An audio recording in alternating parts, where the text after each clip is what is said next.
Okay, so I am going to be talking about one aspect of my work that has looked specifically at one important factor in the UME to GME transition, and that's the standardized letter of evaluation. I hope to make this compelling for all of you who are not emergency physicians because it actually is relevant to every specialty.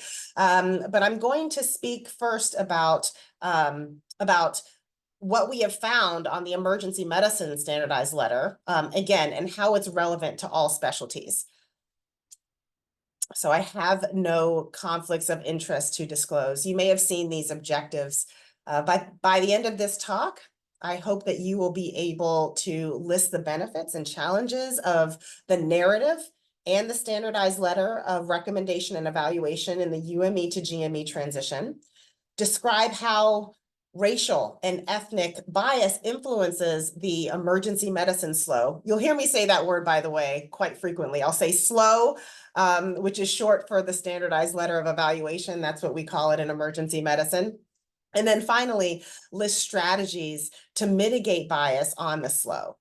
And this is where I'll be taking you over the next 30 or 35 minutes or so. And again, hopefully afterwards we can have a discussion.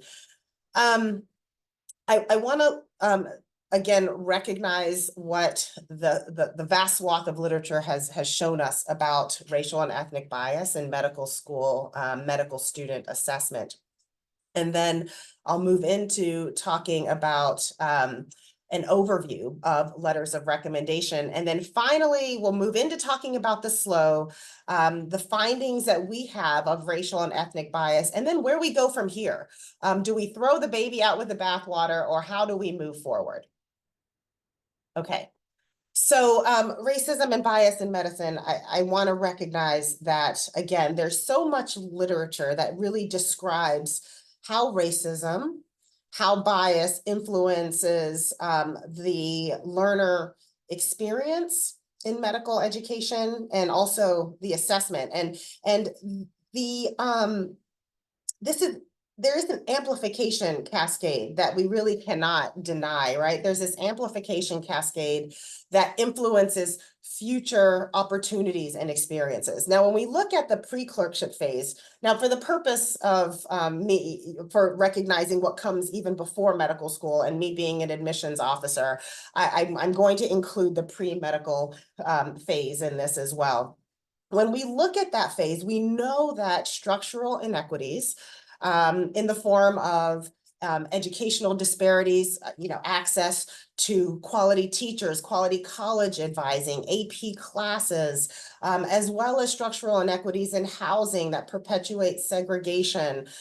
We know that income disparities and just systemic racism in general that reinforces stereotype threat causes some of these performance differences and performance gaps that we are seeing. We do see group differences by race and ethnicity on standardized tests. We see it in the GPA in the undergraduate setting. But what all of the literature has shown us is that this is due to opportunity. It's not due to a lack of aptitude, right? So when we move into the core clerkships, we have a lot of research that has shown that lower grades are actually associated with non-white race. There have been several AOA studies that have shown that Black and Asian students are less likely to be inducted into that honor society, as you all probably are well aware. And then finally, when we look at studies of even the MSPE, the language differences in the MSPE, we can appreciate that there are racial and ethnic differences, often with white students being described in more superlative terms, enthusiastic terms like, outstanding, exceptional, best, whereas Black students are more often described in less enthusiastic terms like, competent. And I mentioned that amplification cascade. So all of these things are additive and they influence future opportunities, especially in the match. And so when program directors use cutoff scores, particularly standardized test cutoff scores,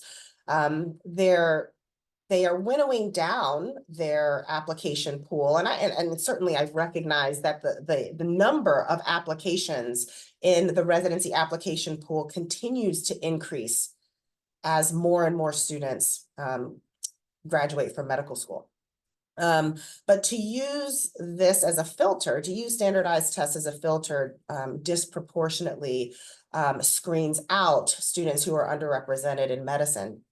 And then even in the post-grad experience, we see the vast majority of Black physicians, more than 70% of Black physicians, describing experiencing racism or bias in their work. So I just wanted to take a moment to actually level set and recognize what the existing literature says as we begin to move into talking about bias, racial and ethnic bias on the SLO. But first, we'll talk about narrative letters, right? The letters that we are all familiar with. These are the traditional letters of recommendation that are included in an applicant's packet to residency.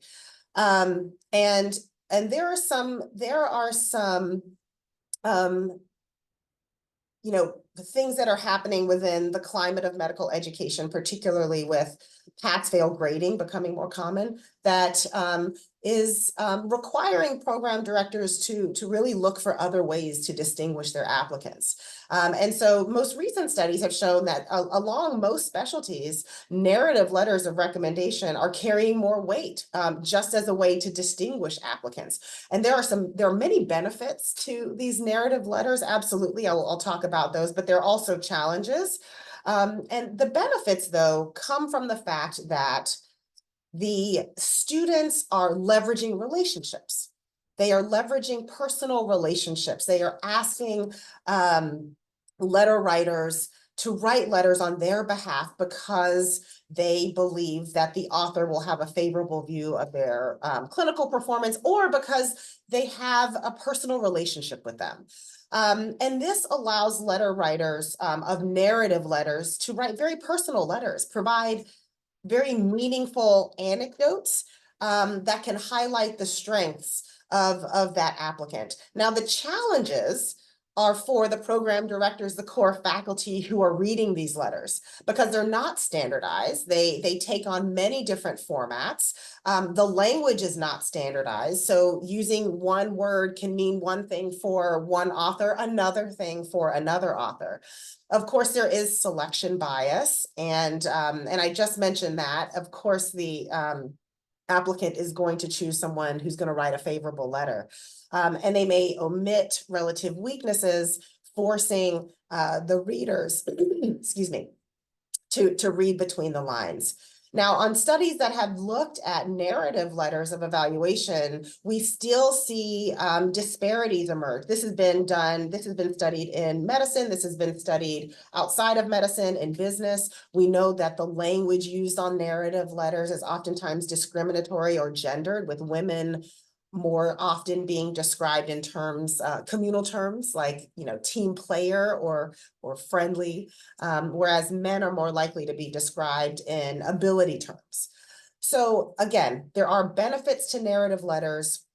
There are challenges, but what we know is that those trying to distinguish one applicant from another are finding it more difficult and may be placing disproportionate weight on one piece of the application.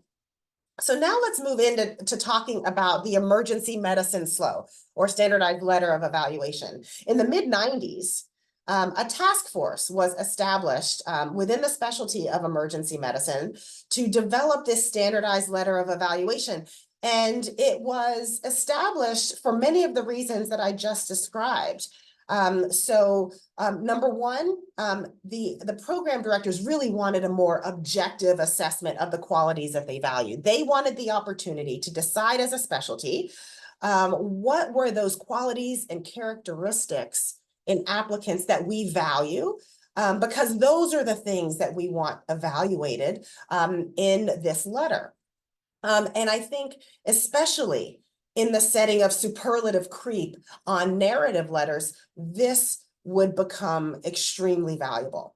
Next, they wanted to increase the efficiency of screening applications, but they wanted to do it in a more equitable way. As I mentioned before, when you screen out applicants just based on standardized tests, you're disproportionately screening out a very capable group of students and those who happen to be underrepresented in medicine or from low-income backgrounds. And then finally, they wanted to provide an alternative assessment in the setting of core clerkship grade inflation. Now, back then, in the mid-90s, there weren't many schools who were pass-fail. Now, I think this problem is even exacerbated in the setting of more schools going pass-fail, again, making it a little more difficult to distinguish. So these were the reasons that this task force was established. And emergency medicine was the first specialty to develop a SLO. But now let's fast forward to 2022. And we have the Coalition for Physician Accountability actually weighing in on this issue. So COPA is responsible or charged with enhancing communication and the coordination along the continuum of medical education, but particularly for the UME to GME transition. And I don't know if many of you have read the document that was published in 2022, but there were a long set of recommendations that they published to enhance that UME to GME transition. And recommendation 13 actually specifically had to do with the standardized letter of evaluation. And what they said was that structured evaluative letters should replace all letters of recommendation as a universal tool in the residency program application process. They should include specialty-specific questions, right? So again, the specialty comes together, decides on what the values and attributes and characteristics are that they value, which will be different from other specialties. Provide information on directly observed student performance. And finally, a template would be used that includes agreed upon core competencies. And so what we have seen over the last several years is that more and more specialties have started establishing and adopting and using these standardized letters of evaluation. We've seen it in orthopedic surgery, otolaryngology, we've seen it in OBGYN, dermatology. And so what we will likely see as, again, there is a continued push for more objective evaluative measures, we will likely see more and more specialties develop their own standardized letter of evaluation. So there have been a few iterations of the EM SLO. And I mentioned before that the first one was established in the mid-90s. There was another one that was published a few years later, but this version of the SLO that I'm going to walk you through, this had been in place for like over a decade until last year when another SLO a version of the SLO was published. So I'm just going to walk you through this for the purpose of understanding what we studied. Although this may not seem incredibly important, before we actually write a SLO, we have to attest that we've read the instructions. And these instructions actually include very important information. Number one is that they explicitly state that the SLO should be developed by faculty with a residency program. And you'll see why as we go through the SLO. The other thing that is included is that they discuss the fact that group SLOs by a group of authors are actually preferred over individual SLOs. This again becomes important as we study the bias that emerges and ways to mitigate it. So of course you put in the demographics. You see this big box here. This box is this big because what they expect is that there are several letter writers who are contributing to the rankings of the student. You provide some background information that provides context to the application that includes how long you've known the applicant, whether or not this evaluation has been completed because you know the applicant indirectly through others' evaluations, or that you have had extended direct observation of the applicant. You have to designate a grade. You have to indicate whether it is the applicant's first rotation, second rotation, so on. As many of you already know, in emergency medicine, we do require away rotations. You have to indicate which percentage of the applicants actually receive those grades in the previous cycle. This provides context to the type of letter that this group writes. So if 95% of people are giving, this institution is giving 95% of the applicants honors, then that provides some context into the grade that they received. And then you move into the qualifications for EM. So when you look at these, you see that there are some qualifications that the task force agreed upon were going to be the most value, but you also see that the applicants are rated against one another. So you have to designate whether they are above the level of their peers, top third, at the level of their peers, middle third, or below the level of their peers, lower third. So again, you are ranking the applicants against one another. Now, the three most important parts of the SLO are these three parts, and these are the parts of the SLO that we studied. These are the parts of the SLO that emergency medicine residency directors place the most weight on when they are screening applicants. So the first is rank against peers, and this statement requires you to make one of the following designations: top 10%, top third, middle third, lower third. It says, compared to other EM residency candidates you have recommended in the last academic year, essentially, where would this candidate be? Again, it is comparing the applicant against their peers. In this section here, we call this rank list prediction. The group that is doing this evaluative letter actually has to designate where on their rank list they think that this applicant would reside. And so you have to choose either top 10% of the rank list, top third, middle third, lower third, or unlikely to be ranked. And then finally, as I showed you before, you have to designate the grade. So these are the three most important parts of the SLO. And these are the three parts that we studied for the emergence of or the manifestation of racial and ethnic bias. Now, there were no studies that actually looked at racial and ethnic bias on the standardized letter of evaluation before our study. Actually, another study out of Stanford was published the same month as ours.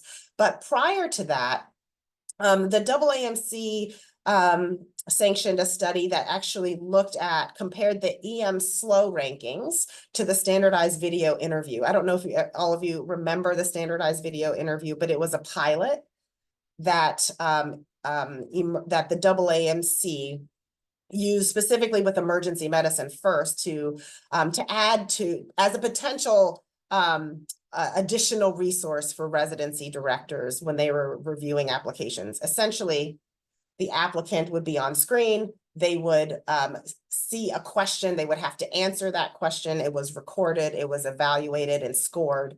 And that was included as a part of the residency application. As it turns out, program directors said, we absolutely don't have the time to watch 1,000 videos. And so it essentially did not become a useful part of the application.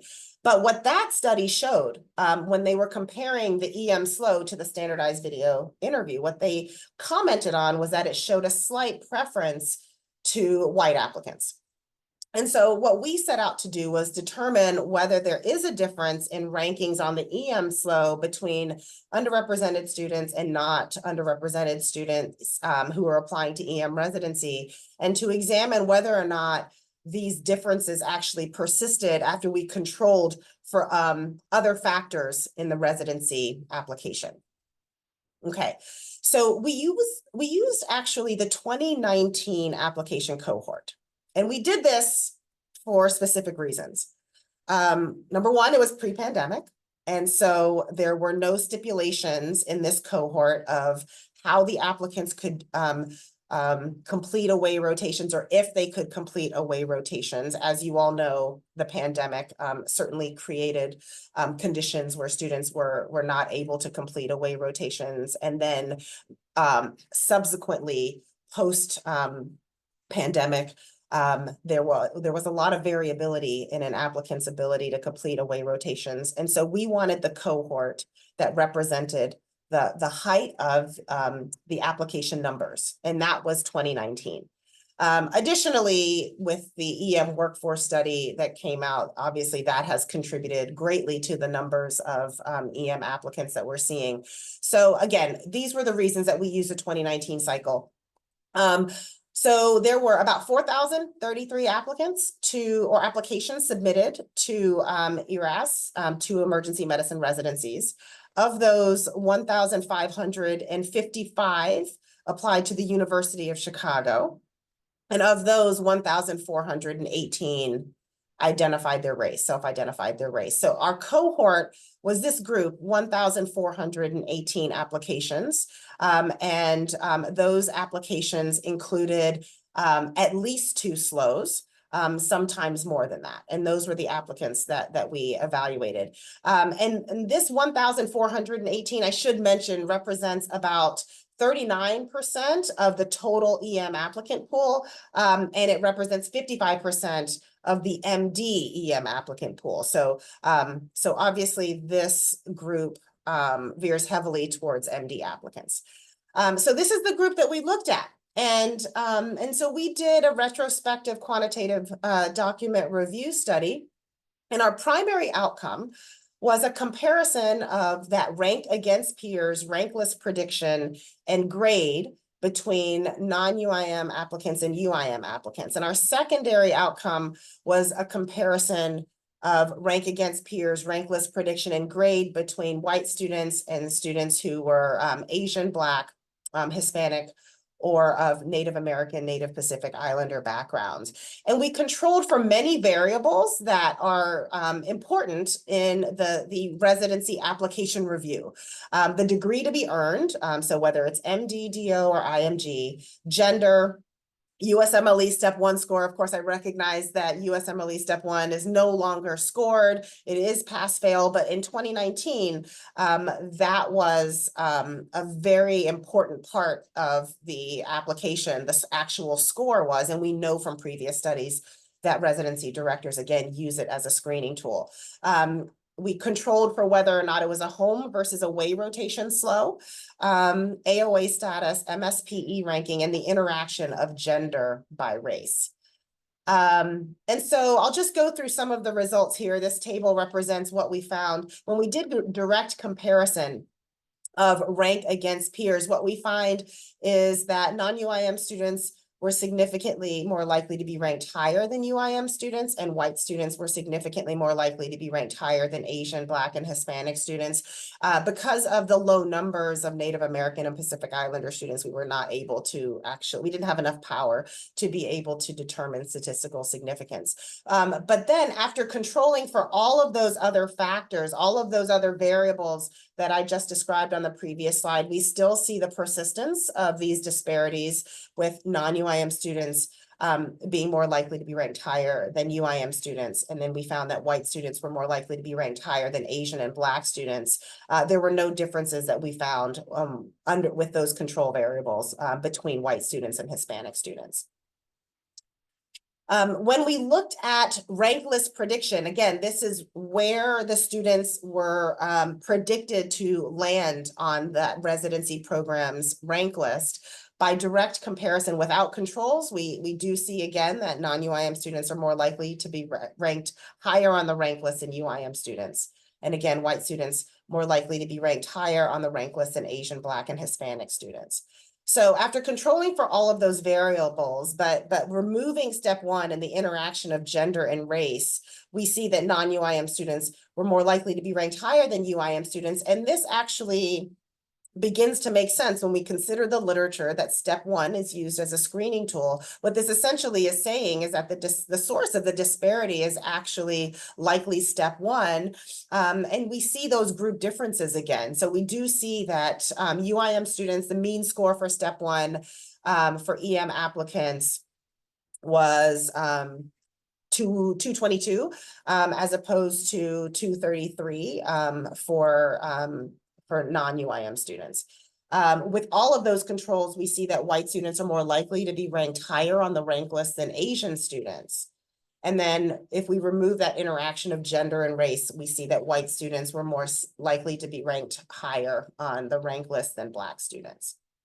So with grading, we see those similar disparities when controlling for, in direct comparison, but when controlling for all of those other variables, again, non-UIM students are more likely to receive higher grades than UIM students, and white students are likely to receive higher grades than Black students. And so essentially, what we are seeing then is that the EM SLO, even though it is a standardized tool, we do see the effects of racial and ethnic bias potentially. We see these disparities by race, ethnicity. And because these persist after we control for all of those other factors that I described and other measures of achievement, it is likely then that these disparities are not just due to differences in observed clerkship performance. And so how do we dig into this and understand more about what's going on? I don't know if you all have seen this paper, but I really like it. And I do know that anti-racism is at the foundation of your curriculum and your innovations. And I really like this paper because Solomon's group lays out a framework that is just incredibly practical to use. The title of this paper is Diversity is Not Enough, Advancing a Framework for Anti-Racism in Medical Education. And we have to acknowledge that, despite the attack on DEI at this moment in history, diversity is necessary. It is good. It's good for everyone. It enhances our learning environment. It improves health outcomes and patient care. It drives innovation and research.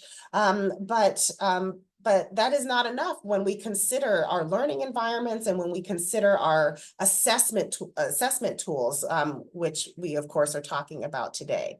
So this framework of See, Name, Understand, Act really helps us to understand what is at play, the complexities that are at play here, and where we go from here. So we really can't change what we're not willing to see. And when we think about inequities in assessment, it is true that some inequities are overt and undeniable. They are in your face, but others are more subtle. And they require us to leverage data, as we did in this case of the SLO, and narrative. I don't want to discount the importance of really leveraging the narratives of our learners, of our faculty, when anecdotal observations are being made. We have to be able to keep track of that. We have to be able to do this in order to see patterns that emerge. And so this requires us to formalize individual observation, institutional observation, and in the case of the SLO, actually discipline-wide observations of the data. So when we do that with the SLO, we can acknowledge that the SLO has limitations. It's not the perfect solution to a program director's inability to distinguish one applicant from another. So we have to acknowledge that. And we also have to see that placing disproportionate weight on one part of the application could actually perpetuate disparities ongoing, particularly in this case, in the match, deciding who was interviewed and who was ranked. So next we name. I think it's important that we don't shy away from really naming the pervasive and sometimes insidious factors that may be at play, because when we actually name them, it confers specificity, it provides us with clarity around the problem, and it allows us to move forward. It allows us to move our educational environment forward, to grow as a discipline. And so naming things like systemic racial and ethnic bias in assessment, I want to recognize that it can foster feelings of avoidance. It can foster feelings of shame even. But we approach this the way we teach our learners to approach, for instance, problems in the clinical environment. Let's take medical errors, for instance, right? We teach them to approach it from a systems level first, before we start looking at individual behaviors. And likewise, we can actually do that for our assessment tools. We actually can look at the assessment tool from a structural perspective first, before we start looking at individual behaviors. So we have to explore the underpinnings, understand the consequences. Again, I've mentioned many times before that this will influence the match. It will perpetuate inequities in the match, placing disproportionate weight on the EM SLO. But we approach this with the same rigor that we approach anything else in medicine and science, appreciating that it is going to be complex, and there's actually not going to be just one quick fix. But if we look at the SLO from a structural perspective, as I was walking you through the SLO, I pointed out when the applicants were actually ranked against one another, right? And so we know from education literature, both within and outside of medicine, that comparison to peers is inherently inequitable. And this deficit-based approach to assessment actually disproportionately disadvantages UIM learners. And so when we take that knowledge, we take the existing literature, we have to ask the question, right? So would moving from a norm reference SLO to a criterion reference SLO actually help to mitigate some of this bias? We'll talk about that in a moment. But I have to say, one of the things that I'm incredibly proud about with emergency medicine and being a part of this specialty is their willingness, our willingness to continue to evolve. So we have to act when we know that there are disparities that exist on an assessment tool. We have to act. It requires us to be personally committed, and essentially when an assessment tool is homegrown, used within a specific organization, it requires us to have organizational commitment. In the case of a SLO that is used discipline-wide, specialty-wide, it requires specialty commitment. And it really requires us to embrace this growth mindset that we're always preaching to our learners and use adaptive expertise. So adaptive experts, they actually, they actually problem solve by taking new knowledge and applying it in innovative and in flexible and in creative ways. And in the case of the SLO, there are some actions that we can take individually, as institutions. Bias training, there is some literature that can be contradictory, but if you actually look at the literature, what it says is that one-off bias training is not very useful. It doesn't allow for one to actually continue to maintain that awareness of your interpersonal biases. But bias training that is consistent, longitudinal, can do that. And so it is best practice to implement bias training for the group that should be writing these evaluations. So group letters are always going to be preferred over individual letters, because again, as is intuitive, a group of people can help check the biases of others, especially if there is a diverse representation within that group. And so again, emergency medicine has done the right thing by requiring that these letters are group SLOs, but we can go further and we can actually support the establishment of diverse groups who are writing these group SLOs. Now, in our commitment to ensure that we are assessing the systemic biases that may be influencing our assessment tools, it does require us to look at this at an institutional level. But again, we need to, when an assessment tool is standardized across a specialty, we need to move forward and work together specialty-wide. So last year, emergency medicine published the latest version of their SLO. And what we removed, I say we, I wasn't a part of this task force actually that revised this SLO, but